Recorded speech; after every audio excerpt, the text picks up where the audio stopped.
Alors bonjour chers souscripteurs de la Nouvelle France Libre.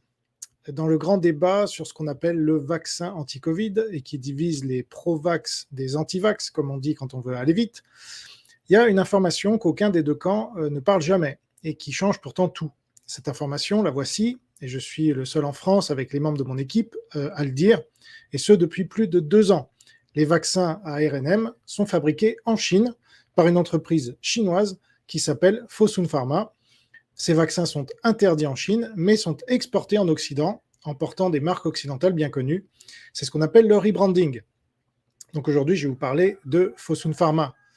Alors le camp dit des pro-vax n'en parle pas parce que cela créerait un doute dans la population, la Chine étant le pays d'où vient le virus, et même l'attaque biologique, comme l'ont compris beaucoup plus de gens qu'on ne le croit. Et cela mettrait un coup de projecteur donc sur la Chine, avec laquelle l'oligarchie pro-vax collabore à fond, et qui est devenue incontournable en France parmi l'élite, qu'elle a massivement captée depuis 30 ans, notamment depuis la nomination de Jean-Pierre Raffarin comme Premier ministre en 2002. Donc, il ne faudrait pas informer les Français que ce qu'ils appellent le vaccin est en fait le vaccin chinois, tout comme le Covid était en fait le virus chinois. Le camp dit des antivax. Alors, c'est un peu abusif de dire anti-vax, puisqu'ils ne sont pas contre les vaccins en général, ils sont contre ce vaccin en particulier, et ils l'appellent injection expérimentale. Donc, ce camp-là n'en parle pas non plus de la Chine ni de Fosun Pharma, mais pour d'autres raisons. Comme l'a écrit quelqu'un récemment sous un de mes posts, je vais me permettre de le citer, je trouvais que c'était très bien vu.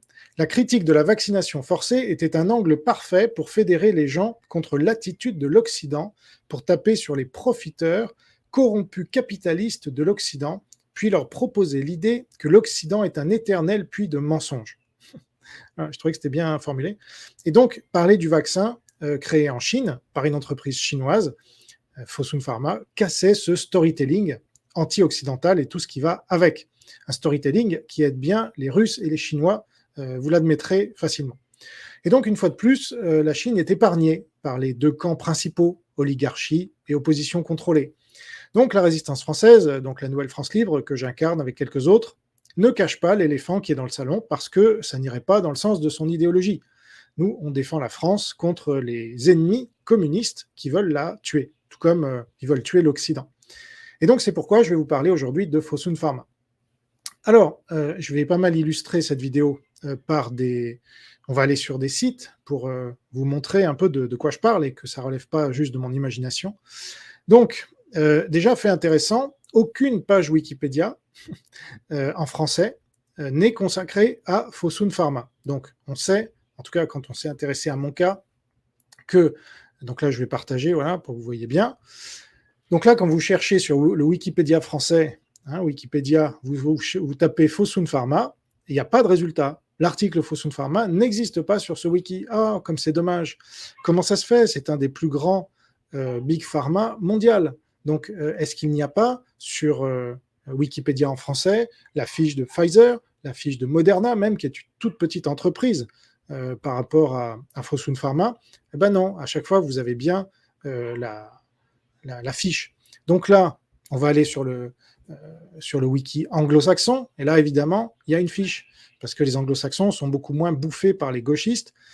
Donc, est-ce qu'il s'agit d'un oubli de la part de Wikipédia France, de la part des participants à Wikipédia France, qui sont quasiment tous d'extrême gauche, puisque moi, sur ma page, par exemple, je suis traité d'extrême droite et de tous les maux de la Terre, alors que je combats pour les démocraties, pour l'Occident, pour les libertés fondamentales depuis 25 ans. Donc, mais bref, donc il faut aller sur le Wikipédia en anglais, comme vous voyez ici, pour trouver une page consacrée à ce géant pharmaceutique communiste chinois, qui est donc rattaché au Parti communiste chinois, comme toutes les grandes entreprises en Chine. J'espère ne rien vous révéler là, encore que, on n'en parle jamais dans les grands médias, donc voilà. Alors, j'ai traduit pour vous les parties les plus importantes. Donc, Shanghai Fosun Pharmaceuticals Group, non commercial Fosun Pharma, est une entreprise pharmaceutique chinoise. Non commerciale Fosun Pharma. Elle est principalement détenue par Fosun International, on en reparlera, là, parce qu'il n'y a pas non plus de fiche Wikipédia en français pour Fosun International, ça ne vous étonnera pas. La société a été classée 1840e dans l'édition 2020 du Forbes Global 2000, une liste des principales sociétés cotées en bourse dans le monde. Ça veut dire que sur les 2000 plus grosses entreprises dans le monde, Fosun Pharma en fait partie.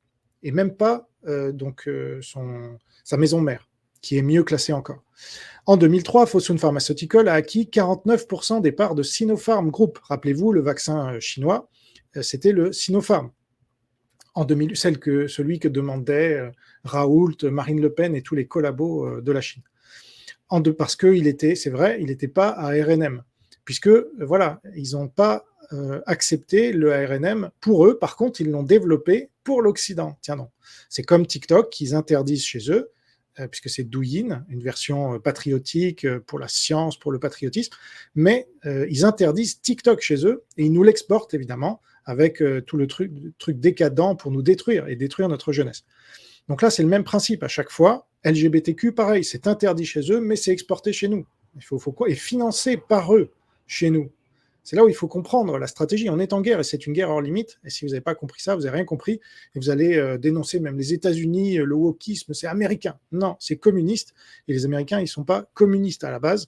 Ils sont infiltrés par les communistes, notamment sur les campus américains. C'est là où on voit le plus le wokisme et les trucs pro-Hamas. Alors en 2008, un an avant l'introduction en bourse de Sinopharm Group, Fosun Pharmaceutical détenait la société mère directe de Sinopharm, Sinopharm Industrial Investment. Le propriétaire majoritaire de la coentreprise était China National Pharmaceutical Group, détenu par l'État. Voilà. Une société mère intermédiaire de Fosun Pharma, Fosun International, société mère de Fosun High Technology, est devenue une société cotée en 2007. En 2016, selon le Financial Times, Fosun Pharmaceutical a réalisé le plus grand rachat d'une entreprise indienne par une société chinoise. Vous allez voir en quoi c'est important pour la suite, je vais en reparler. Les parties sont parvenues à un accord selon lequel Fosun Pharma acquérera une participation d'environ 74% dans Gland Pharma, donc c'est facile à se rappeler, un gland comme un gland, pour un montant maximal de 1 milliard de dollars américains, y compris le paiement d'une contrepartie conditionnelle maximale de 25 millions de dollars pour les ventes d'énoxaparine de Gland Pharma sur le marché américain. Malgré la révision de l'offre en 2017 pour obtenir l'approbation des régulateurs indiens, l'acquisition de 74% des parts de Gland Pharma a été finalisée en octobre 2017. En septembre 2017, la filiale israélienne Sisram Medical, société mère d'Alma Laser, a été scindée en tant que société cotée distincte à la bourse de Hong Kong. Au 31 décembre 2017, Fosun Pharma détenait 52,83%, donc la majorité des actions de Sisram Medical. Donc c'est eux qui rachètent des entreprises israéliennes. En octobre 2017, Fosun Pharmaceutical, via les filiales Fosun Pharmaceutical AG et Fosun Industrial, a racheté Tridem Pharma. Alors ça vous dit peut-être rien, mais c'est une entreprise française. Donc selon le Financial Times, un distributeur de médicaments français centré sur l'Afrique, c'est pour ça qu'on n'en a jamais entendu parler, pour un montant ne dépassant pas 63 millions d'euros, excusez du peu quand même. En janvier 2021, la société a conclu un partenariat avec In Silico Medicine afin de faciliter l'entrée de cette dernière sur le marché chinois. Bon, ensuite, Covid-19. On y arrive. Réponse initiale, la société, donc Fosun Pharma, a mis au point un kit de détection de l'acide nucléique 2019 nCoV, donc test PCR, qui a reçu l'autorisation d'utilisation d'urgence de la FDA, donc ça c'est pour le marché américain, a été approuvé par la NMPA et a reçu la certification CE de l'Union européenne en tant que réactif de diagnostic in vitro. Donc il y a beaucoup de tests PCR qui ont été faits en France, notamment par Fosun Pharma, ce qui n'est jamais rappelé là non plus. On dénonce souvent les tests PCR, moins souvent Raoult et encore moins souvent Fosun Pharma. Voilà. Mais vous voyez que c'était maintenant avec en plus les enquêtes d'Alain Scollart que j'ai interviewé sur la chaîne, vous pouvez voir dans la partie directe, si vous ne l'avez pas encore vu, c'est encore plus clair que les Chinois sont derrière, les communistes, avec Mérieux, Raoult, Delfrécy, tous ces pantins de Pékin là, qui ont travaillé pour la Chine en sous-main. Alors, vaccin Covid, le 17 mars 2020, BioNTech, donc qui travaille avec Pfizer, a reçu un investissement de 135 millions de dollars de Fosun en échange de 1,58 million d'actions de BioNTech et des futurs droits de développement et de commercialisation du vaccin ARNM en Chine. Donc voilà, ça c'est très important, évidemment. C'est ce qui permet, donc le 17 mars 2020, qu'est-ce qui s'est passé le 17 mars 2020 c'est le jour du confinement en France. Voilà, donc ça doit être le hasard là aussi. Donc évidemment, tout ça est convenu d'avance par la Chine. C'était une opération militaire cachée derrière quelque chose de biologique et de sanitaire, évidemment. BioNTech a également annoncé une collaboration avec Pfizer pour augmenter la capacité de production afin de fournir un approvisionnement mondial en réponse à la pandémie. Donc là, on parle bien du vaccin. Et puis finalement, ça devait être fait pour la Chine aussi, mais non, la Chine, ils ont dit non finalement. Hein. Mais au début, ils ont voulu faire croire que ça serait en Chine aussi. BioNTech et Pfizer commercialiseraient le vaccin dans le monde entier, à l'exception de la Chine, déjà couverte par l'accord de BioNTech avec Fosun. Ensuite, investissement initial dans BioNTech et premiers essais. Je suis toujours dans la traduction de la page Wikipédia. Vous voyez, tout ce qu'on nous cache en France et tous les gens de Wikipédia France, là, ils sont suffisamment nombreux. Il y a des sujets suffisamment secondaires qui sont bien traduits ou créés. Mais là, non, ils ne peuvent même pas traduire ce qui est fait sur le Wikipédia anglais. Donc, c'est là où on voit la malhonnêteté de ces gens qui sont en majeure partie des gens d'extrême gauche. Investissement initial dans BioNTech et premiers essais. Le 5 août 2020, Fosun et BioNTech ont annoncé un premier essai de phase 1 en Chine avec 144 volontaires pour évaluer l'innocuité et l'immunogénicité du BNT T162B1. Il faut bien vous rappeler du B1 parce qu'il y aura le B2 après. Le 4 novembre, Fosun a arrêté l'arrêt des essais du B1. Les résultats des essais en Allemagne, aux États-Unis et en Chine ayant tous montré que le B2 présentait un meilleur profil d'innocuité. Le B2 a manqué une occasion d'être testé en Chine, car un autre vaccin Fosun avait commencé les essais du B1 avant que les données des essais ne montrent que le B2 était le vaccin le plus sûr. Bref, ils ont quand même fait ça en Chine pour être sûr que l'arme fonctionnait bien. Excusez-moi du terme, mais c'est ça, c'est une arme. Hein. Tout comme le virus, c'était une arme. Et donc ensuite, ils l'ont exporté un peu partout. Le directeur médical de Fosun, Hui Haimin, a déclaré qu'il ne regrettait pas d'avoir testé le B1 sans attendre toutes les données. Pour les vaccins ordinaires, il importe peu d'attendre quelques jours ou un mois. Mais pour les vaccins Covid, combien de personnes supplémentaires seraient mortes si l'on avait attendu un seul jour? On nous a sorti ce discours des millions de fois. Alors enfin, réglementation et commercialisation, Fosun a déclaré qu'il se concentrerait plutôt sur l'obtention de l'approbation réglementaire chinoise pour l'autre candidat de BioNTech, le B2, qui fait déjà l'objet d'essais de phase 3 par Pfizer depuis le mois de juillet. Fosun demandera une étude de transition pour le B2 conçue pour tester si les données des essais à grande échelle réalisés à l'étranger peuvent être extrapolées à la population chinoise. Donc ça, ils savaient très bien qu'ils refuseraient, mais ils ont voulu faire croire qu'ils étaient comme tout le monde, intéressés par le ARNM. Début août 2020, Fosun et BioNTech ont signé un accord avec Jacobson Pharma, société cotée à la bourse de Hong Kong, pour fournir 10 millions de doses de B2 à Hong Kong et Macao. Rappelez-vous qu'à cette époque-là, Hong Kong vient juste de passer vient juste d'être annexé par la Chine, ou est en train d'être annexé, puisque la pandémie va permettre d'interdire les manifestations. Non, c'est en cours. Donc voilà, ça sert dans cette propagande. Il y a aussi le vaccin qu'on va leur fournir, c'est de l'ARNM à Hong Kong, mais pas à la Chine continentale, bizarrement. Le 6 novembre 2020, Fosun espère que le B2 sera disponible en Chine dès qu'il le sera aux États-Unis et en Europe. Ouais, il l'espère, mais en fait, le 20 novembre, Pfizer demande à la FDA, la Food and Drug Administration, l'autorisation d'utiliser le B2 en cas d'urgence. Donc voilà, la page Wikipédia n'en dit pas plus. Or, les vaccins RNM ont été interdits en Chine, ce qui a permis ensuite aux collabos comme Raoult ou Marine Le Pen, comme je le disais, de dire que le vaccin chinois était plus sûr que le vaccin RNM, et donc de présenter la Chine sous un bon angle, évidemment, alors que les vaccins RNM étaient aussi des vaccins chinois, développés en Chine avec l'aide de Fosun Pharma, ce qu'ils n'ont jamais indiqué. Et donc, seulement en 2023, le premier vaccin ARNM était autorisé en Chine. Donc voilà, là vous le voyez. Donc c'est la BBC qui en parle. China approves first homegrown mRNA COVID vaccine. Et on est le, 22 mars 2023. Voilà. Alors je traduis. La Chine a approuvé son premier vaccin Covid ARNM, produit localement, plusieurs mois après avoir mis fin à des règles strictes en matière de pandémie. Donc là, on est longtemps après tout ce cycle qui a duré de 2020 à 2022, en gros. Les autorités de réglementation des médicaments ont autorisé le vaccin mis au point par le groupe pharmaceutique CSPC à être utilisé en cas d'urgence, a déclaré la société. Mais à ce moment-là, il n'y a plus personne qui en veut du vaccin. Les laboratoires chinois tentent depuis des années de créer un vaccin ARNM, mais le pays a refusé d'autoriser les vaccins fabriqués à l'étranger à être utilisés à grande échelle dans le pays. Tiens donc, en fait, et là ils mentent, la BBC, parce qu'ils sont pas fabriqués à l'étranger, ils ont été fabriqués par Fosun Pharma en Chine. Et j'ai oublié de vous dire que Pfizer a son centre de recherche et développement à Wuhan, un centre de recherche et développement mondial, et que Pfizer est infiltré au plus haut point par le Parti communiste chinois. Ils ont des dizaines d'agents au bord de l'investissement et de la recherche et développement, et donc voilà, ils ont tout délocalisé en Chine. Et donc pour avoir accès au marché chinois, ils se sont complètement vendus à la Chine.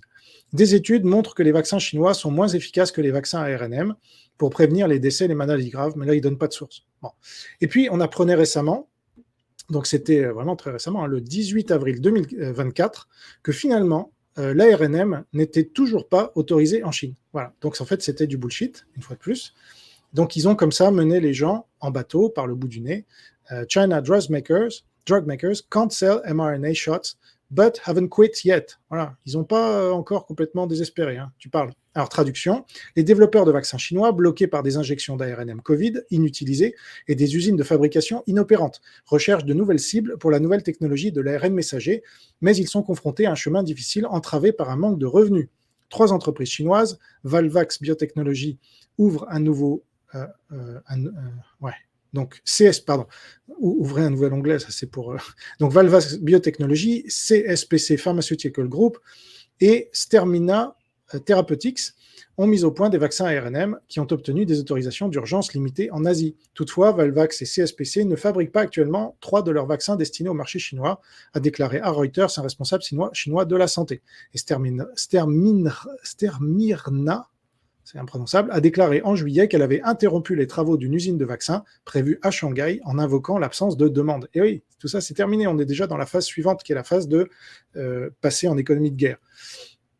Ces revers surviennent au moment où Moderna, qui a mis au point l'un des premiers vaccins ARNM au monde contre le Covid, donc Moderna, Stéphane Bancel, ancien de Biomérieux, Alain Mérieux, Chine communiste, met en place une usine de fabrication à Shanghai avec l'intention de lancer jusqu'à 15 nouveaux médicaments ARNM au cours des 5 prochaines années et de faire passer jusqu'à 50 candidats à l'étape des essais cliniques. Pour l'instant, l'ARNM en Chine n'en est qu'à ses débuts, a déclaré un porte-parole. Donc ça a inondé l'Occident, mais en Chine, non, ils n'en veulent pas, c'est marrant. Hein.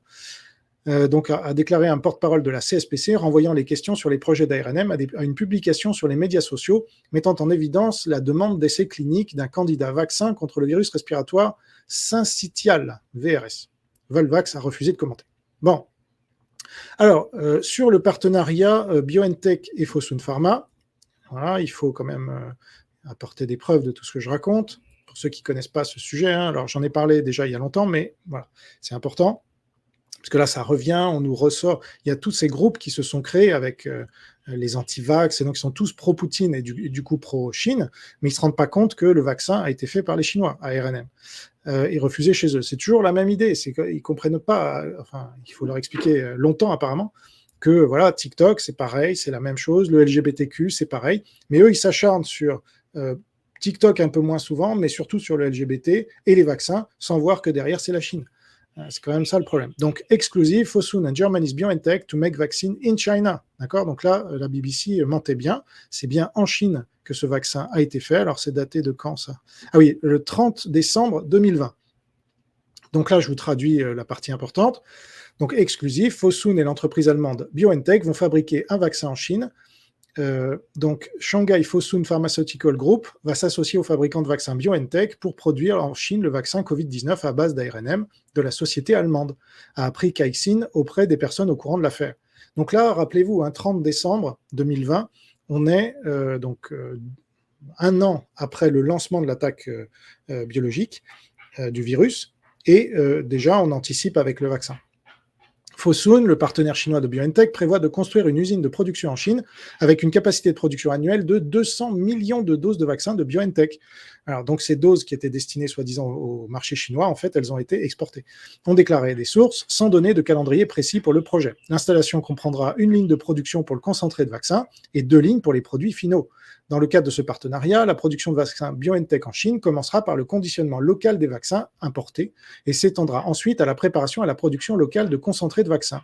Shanghai Chemo Wanbang Biopharma Co., une filiale de Fosun, fabriquera les vaccins en Chine, Fosun se chargeant du stockage et de la vente.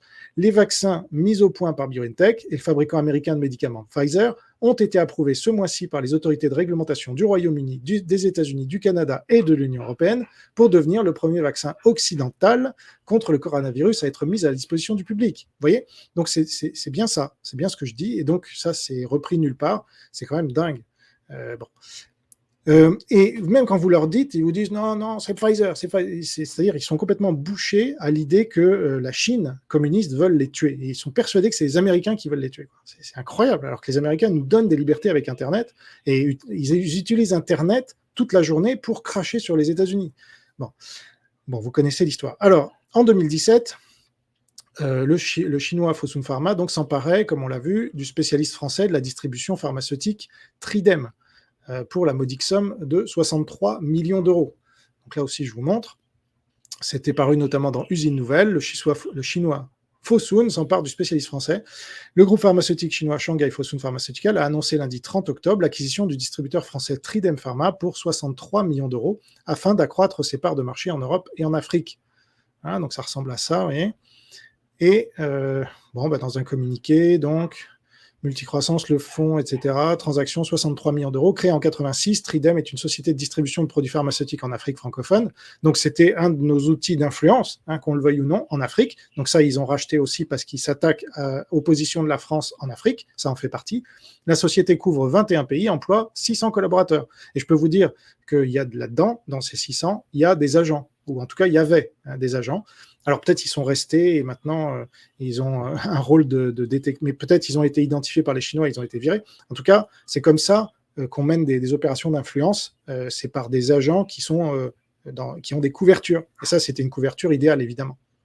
En Afrique. Fosun Pharma avait annoncé mi-septembre le rachat de 74% du laboratoire indien Gland Pharma, voilà, très important, pour l'équivalent de 1,1 milliard de dollars, la plus importante acquisition opérée par une société chinoise en Inde. L'entreprise chinoise avait aussi acquis le groupe Vaclance Club Med. Voilà, ça je vais en reparler aussi, parce que c'est important que vous voyez un peu ce groupe gigantesque, Fosun, dont la branche pharma donc, est énorme aussi. Donc, autre entreprise pharmaceutique française dont on nous dit dans la presse justement que c'est vendu à un Indien alors que c'est vendu à Fosun Pharma, in fine, parce que c'est une société donc indienne, Gland, la fameuse Gland, qui a été rachetée par Fosun, mais là, il titre les Échos, la vente d'un fabricant de médicaments français relance le débat sur la souveraineté. Le sous-traitant français Cenexi, considéré comme stratégique et qui avait passé en 2022 un accord de fabrication d'anticorps monoclonal anti-Covid pour une biotech américaine, est sur le point d'être vendu à un petit acteur indien coté. Donc ça, c'est de la désinformation, puisque quand vous allez un peu plus loin dans l'article, mais il ne faut pas s'étonner, les Échos, ça appartient à LVMH. Donc ils font un tiers de leur chiffre d'affaires en Chine. Mais même dans la partie publique, puisqu'après il faut payer, moi je n'ai pas payé, le fabricant pharmaceutique français Cenexi, son outil de production hexagonal, sont sur le point d'être vendus à un acteur indien, à lui-même filiale du géant chinois. Ah oui, il fallait lire un peu plus bas. Merci les Échos. Donc voilà, on retombe sur ce Gland Pharma, là, groupe pharmaceutique indien, qui vient en effet de signer le protocole. Mais ça permet, vous voyez, à la presse, si vous faites une recherche sur Cenexi, vous allez trouver racheté par un Indien et pas par un Chinois. C'est intéressant.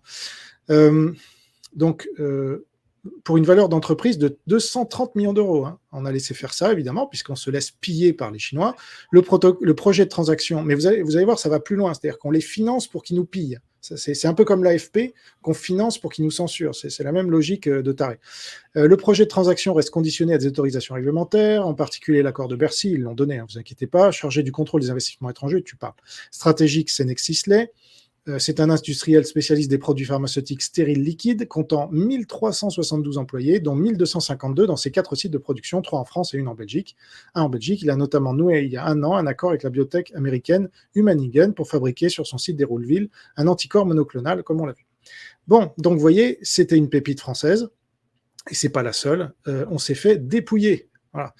Alors, Fosun International, la maison mère de Fosun Pharma, il faut en dire un mot aussi, parce que j'en ai parlé tout à l'heure. Mais là, déjà, vous avez vu à quel point ils nous ont pillés.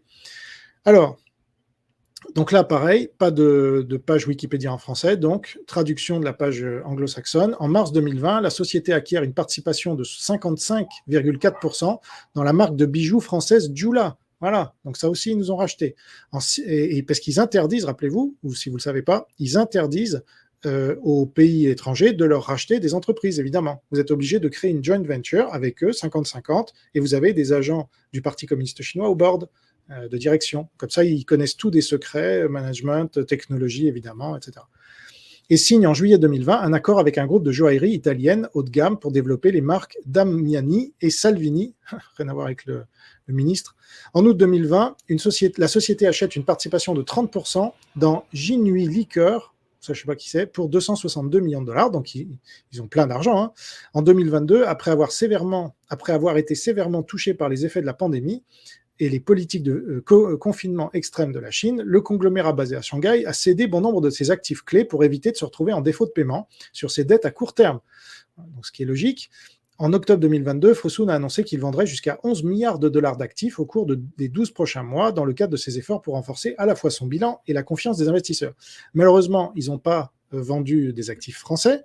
Ils nous ont pas rendu, donc, parce qu'on dit toujours, oui, Alstom, ça c'est les pro-russo-chinois qui veulent faire diversion de la Chine et de la Russie. Alstom, hein. Alstom, on a récupéré, je ne sais plus comment ça s'appelait, la société filiale d'Alstom, là, Arabelle, je crois, qui permettait de faire quelque chose de très important pour le nucléaire. On a récupéré. Par contre, on n'a pas récupéré tout ce que les Chinois nous ont acheté. Alors là, vous voyez qu'à la même période, donc on est le 15 septembre 2022, doute sur la solidité financière du chinois Fosun, le propriétaire du Club Med. Donc le Club Med dirigé par un Giscard d'Estaing. Je viens de voir d'ailleurs le documentaire qui a mis 50 ans à sortir sur la campagne de Giscard, là aussi en France. La transparence et la France, ça rime pas, contrairement aux apparences. Et donc, dans ce documentaire, il n'y avait rien de spécial, mais Giscard, qui se tient mieux, c'est vrai, que Macron, voilà, c'est tout ce qu'on peut lui reconnaître, mais qui a fait derrière le regroupement familial et l'avortement, je ferme la parenthèse, c'est sous Giscard que Raffarin est allé en Chine avec, justement, je ne sais plus comment il s'appelle, le fils de Giscard, qui ensuite a pris la direction du Club Med. Voilà, et à la mort de Mao, Giscard avait dit « un phare de l'humanité s'est éteint ». Voilà. Donc, le propriétaire du Club Med est dans la tourmente, Fosun, l'un des principaux conglomérats chinois, qui possède des dizaines d'entreprises dans l'immobilier, la finance, le tourisme, la pharmacie, etc., est l'objet d'un avertissement de son régulateur bancaire national. Et donc, rappelez-vous de ça, parce que vous allez voir après, ce qui va vous rendre dingue, j'imagine, comme ça m'a rendu dingue, c'est qu'on les finance, tous ces cons-là. Parce que le 15 novembre 2023, on apprend que Natixis, donc c'est une banque française, hein, a conclu avec succès un prêt à terme syndiqué de 230 millions d'euros pour Fosun Pharma, sans blague. Donc là, on a nos banques. Alors, je vous montrerai après Natixis, mais donc ça, c'est le communiqué. Alors, je vais vous le traduire. Natixis CIB est intervenu en tant qu'unique mandated lead arranger, underwriter et bookrunner sur le crédit syndiqué de Fosun International, une filiale à 100% de Fosun Pharma. Compte tenu de la forte réaction du marché, le montant de la facilité syndiquée a été porté de 200 millions à 230 millions d'euros. Enfin, c'est énorme. Hein. Le produit de cette facilité sera utilisé pour les besoins généraux de l'entreprise, y compris, mais sans illimité, le financement des besoins généraux en fonds de roulement et le refinancement de la dette existante. Voilà. Donc, on finance nos ennemis, quoi. Sympa. Fosun Pharma est l'une des plus grandes entreprises de soins de santé en Chine. Pourquoi on les finance, hein. Avec une position de leader sur le marché des industries médicales et pharmaceutiques, elle possède une chaîne de valeur industrielle complète, comprenant la fabrication de produits pharmaceutiques, les services de santé, voilà, donc c'est un monstre, en gros, les dispositifs médicaux et le diagnostic, ainsi que la distribution de produits pharmaceutiques et la vente au détail. Et eux, ils n'ont pas expatrier leur outil de production chez nous. Hein. Non, c'est le contraire. Nous sommes fiers de nous associer à Fosun Pharma. Ils sont fiers, tous ces collabos, dans le cadre de cette transaction en tant qu'unique preneur ferme. Le fait que nous fassions partie de la solide équipe de 7 prêteurs internationaux et chinois, dans le cadre de la facilité syndiquée, souligne la valeur de la plateforme mondiale de Natixis, CIB, et de notre solide expertise en matière de financement. Cette opération souligne également le fait que ces entreprises privées stratégiques en Chine, disposant d'un bon profil de crédit, continuent de bénéficier d'un bon niveau de liquidité, a déclaré Hong Liu, Senior Country Manager Greater China pour Natixis CIB, puisqu'évidemment, pour s'occuper de la Chine, c'est un Chinois. Et donc, pour mémoire, Natixis CIB, c'est le deuxième groupe bancaire français, parce que pour ceux qui n'ont pas suivi, il y a eu des fusions-acquisitions dans tous les sens. Si vous en étiez resté à BNP Paribas, déjà BNP avait fusionné avec Paribas, c'était devenu un monstre au niveau mondial, mais là, depuis, il y a eu d'autres fusions-acquisitions, et donc le groupe BPCE donc, et sa filiale Natixis CIB sont devenus les géants français. Donc le groupe BPCE est le deuxième groupe bancaire en France. 100 000 collaborateurs au service de 35 millions de clients dans le monde, particuliers, professionnels, entreprises, investisseurs et collectivités locales. Présent dans la banque de proximité de l'assurance en France, avec ses 2 grands réseaux, Banque Populaire et Caisse d'épargne, ainsi que la Banque Palatine et Honnay. Il déploie au niveau mondial. Bon, voilà. Donc vous voyez un peu le géant que c'est. Et ces gens-là n'ont pas d'autre meilleure idée que de travailler pour nos ennemis de la Chine communiste, quoi. Voilà. Donc ça participe à cette collaboration générale en France avec la Chine communiste. Donc au lieu de prêter aux Français, et notamment aux entrepreneurs français, parce que c'est très difficile d'avoir un prêt quand vous êtes entrepreneur, ou jeune couple qui veut investir, je sais pas, dans un premier bien immobilier, ça devient de plus en plus difficile, eh bien, ils préfèrent prêter à nos ennemis communistes chinois qui veulent nous détruire. Voilà, donc ce sont vraiment des traîtres. Et encore pire, nos banques prêtent de l'argent à un groupe communiste chinois hostile qui va ensuite racheter nos entreprises pharmaceutiques, comme vous l'avez vu. Donc c'est ce qui s'appelle un suicide. C'est la définition d'un suicide. En août 2021, alors vous avez une autre banque, alors qui n'est pas française celle-là, mais dont la France est actionnaire, la A2IB, la Asian Infrastructure Investment Bank, dont la fameuse Sylvie Charles a parlé là, qui a aussi financé Fosun Pharma, voilà, tant qu'à faire, avec un prêt de 100 millions de dollars cette fois. Ah, excusez-les, ils n'ont pas pu aller jusqu'à 230 millions, hein, comme Natixis, ok. Alors voyons cela. Donc là, je vous traduis une fois de plus. Je ne sais pas si on voit bien. Donc là, vous voyez, c'est ça. Donc, Member China. Donc là, on est sur le site de l'Asian Infrastructure Investment Bank. Hein, c'est ça, pour vous voyez un peu. Si vous ne connaissiez pas ce site et cette banque, hein, dont on ne nous parle pas souvent, mais voilà, ils ont beaucoup d'argent, hein, vous inquiétez pas, comme on va le voir juste après. Donc là, ça a été 100 millions de dollars pour la Chine, tranquillement. Alors, c'était quand? C'était en août 2021. Voilà. Et donc, je vais vous traduire la suite, là, que je vous mets. Alors, le projet vise à soutenir une réponse au Covid par le donc oui, août 2021, on était encore dans cette phase-là, par le développement, l'approvisionnement et la distribution du médicament de traitement du Covid et d'autres produits du Covid en Chine. Le projet concerne les investissements et les dépenses d'équipement de Shanghai Fosun Pharmaceutical, Fosun Pharma, liés aux produits Covid, y compris les médicaments de traitement du Covid. Le produit du prêt devrait servir à financer 1. Le développement, l'achat et la distribution des médicaments de traitement Covid, y compris la mise en place de l'infrastructure logistique de la chaîne d'approvisionnement. 2. L'expansion des installations de fabrication des kits de test Covid, donc ça c'est PCR. 3. Les investissements dans d'autres produits liés au Covid. Et 4. Les besoins en fonds de roulement liés aux points 1, 2 et 3. Voilà, donc on leur permet de renflouer la caisse et de continuer à nous détruire.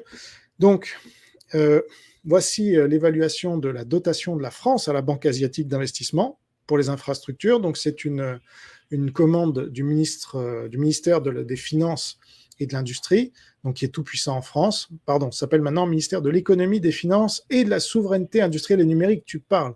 Elle est bonne, elle est belle cette souveraineté. Donc, je vous lis un extrait. Alors, je vais essayer de vous montrer l'extrait directement pour que vous ne disiez pas que j'ai inventé. Voilà, c'est ça. Donc, la France au sein de la BA2I. Eux, ils l'appellent la BA2I. La France détient aujourd'hui 3,49% du capital avec 3 375 millions de dollars et 3,18% des droits de vote. Voilà où Macron et ses copains investissent notre argent. Elle se place au 7e rang de l'ensemble des membres et au 2e rang des membres non régionaux derrière l'Allemagne. Donc, voilà, on est très important là-dedans. La France et les partenaires de la zone euro se sont entendus à la création de la banque pour partager la circonscription. Cette chaise détient 16% des droits de vote. Une autre chaise européenne, la chaise Wider Europe, existe. Elle rassemble le Royaume-Uni, les pays scandinaves, les pays d'Europe de l'Est et membres de la Banque et la Suisse. Donc en gros, c'est les pays libres, quoi. Cette chaise détient 7% des droits de vote. Les pays membres de l'Union européenne, c'est-à-dire chaise euro et une partie de la chaise Wider Europe, en cumulé, sont le 2e actionnaire de la BA2I et détiennent plus de 20% du capital, ce qui leur donne 20,8% des droits de vote.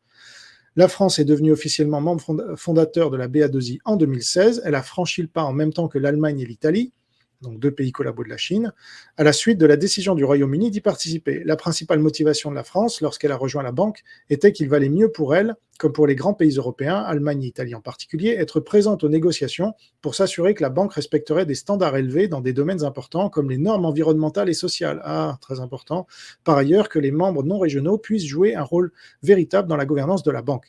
Enfin, qu'elle s'inscrive dans une démarche de complémentarité et de partenariat avec les institutions existantes plutôt que de concurrence. En contribuant à la banque, la France entendait donc pouvoir influencer et agir sur les standards et la qualité des projets, ainsi qu'influencer la gouvernance de l'institution en étroite coordination avec les pays de la zone euro, compte tenu des modalités de gouvernance de la banque. La dimension européenne de la participation française à la BA2I était dès le début dès les débuts de la banque, une spécificité par rapport aux autres participations françaises, à des banques multilatérales.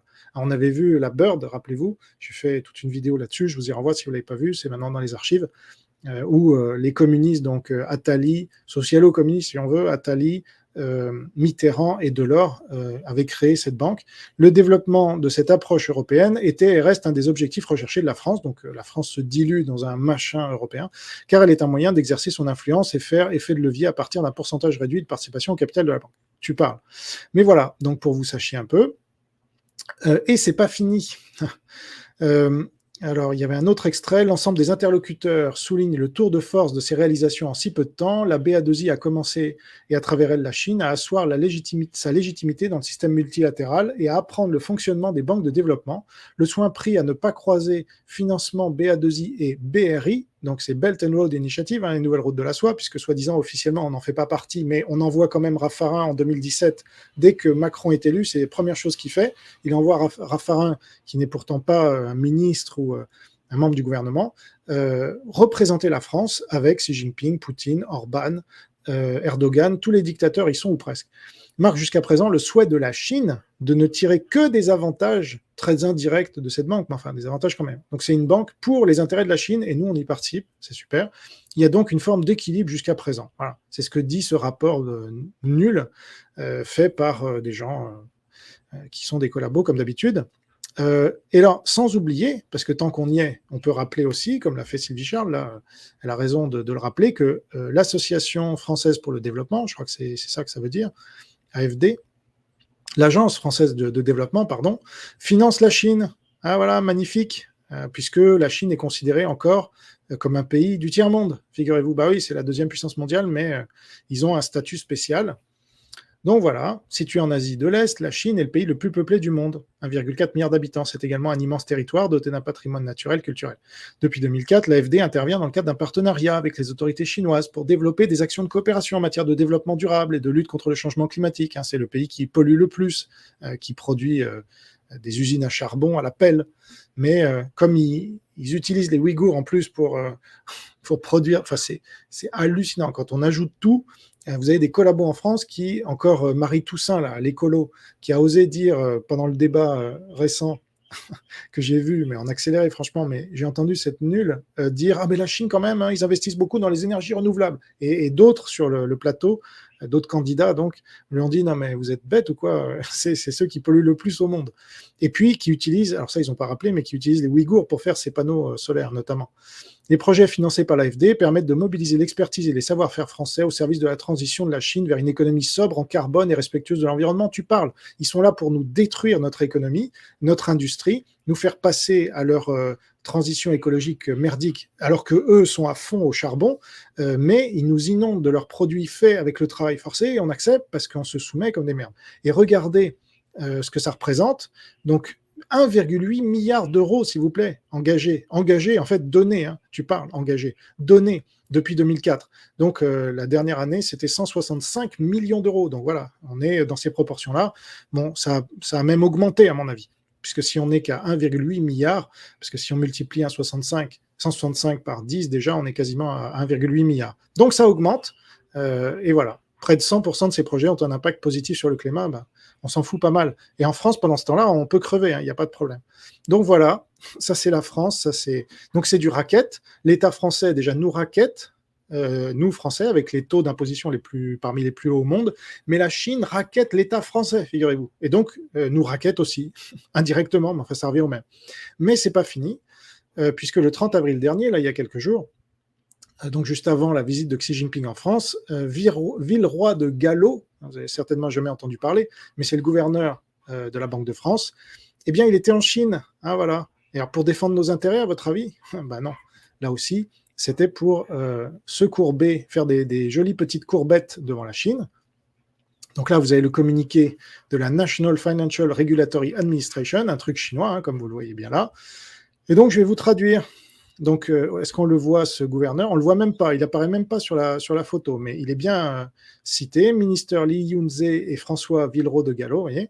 Donc, je vous traduis.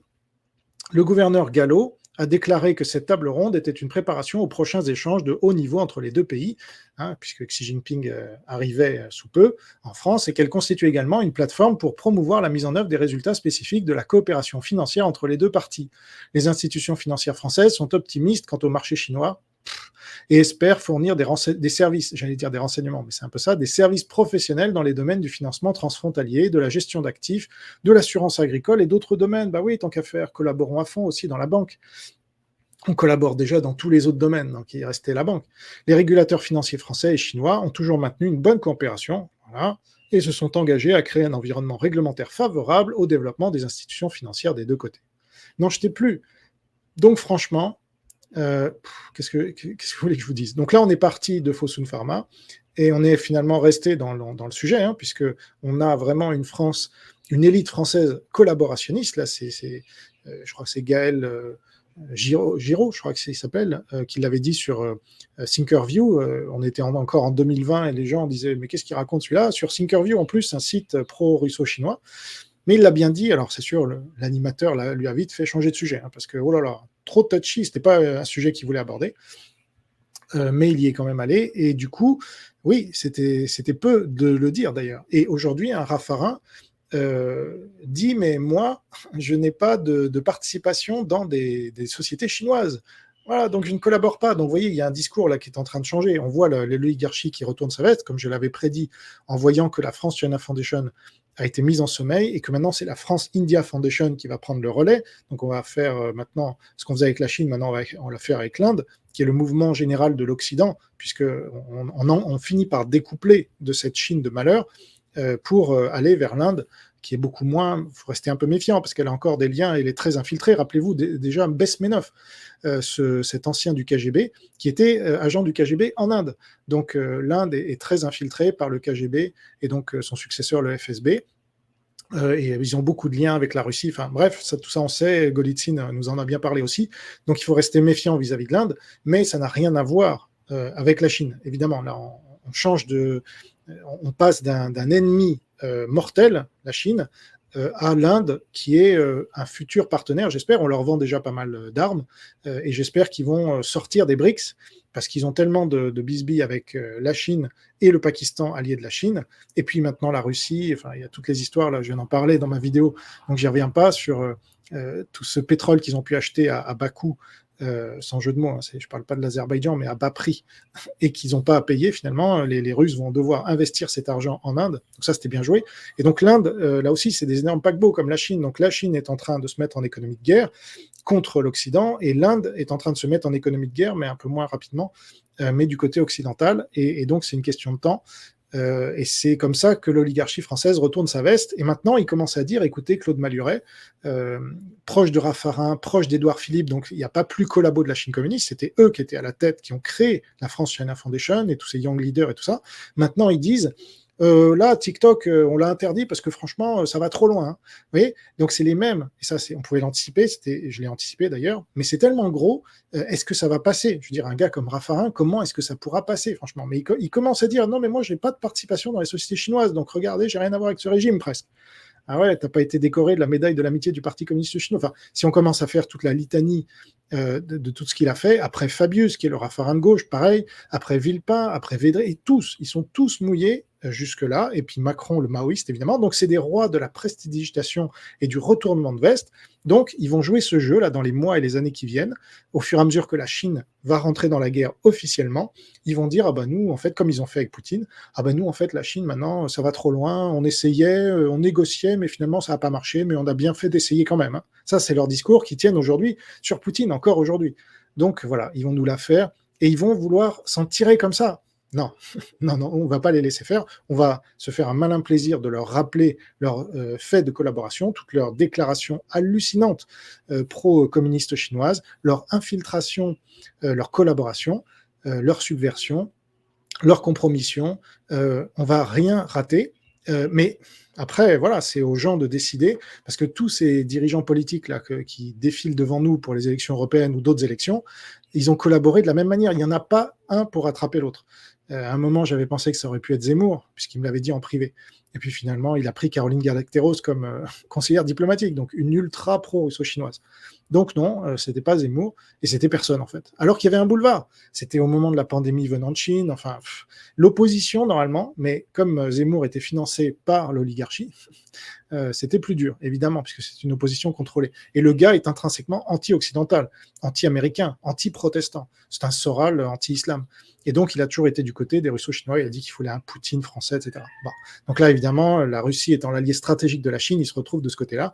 Et là, ils ont tous des discours, si vous entendez Bardella ou Marion Maréchal, oui, oui, il faut aider l'Ukraine. Hein. Et comment? Et oui, il faut aider l'Ukraine. Oui, non, mais dites-nous en plus. Oui, il faut aider l'Ukraine. Voilà.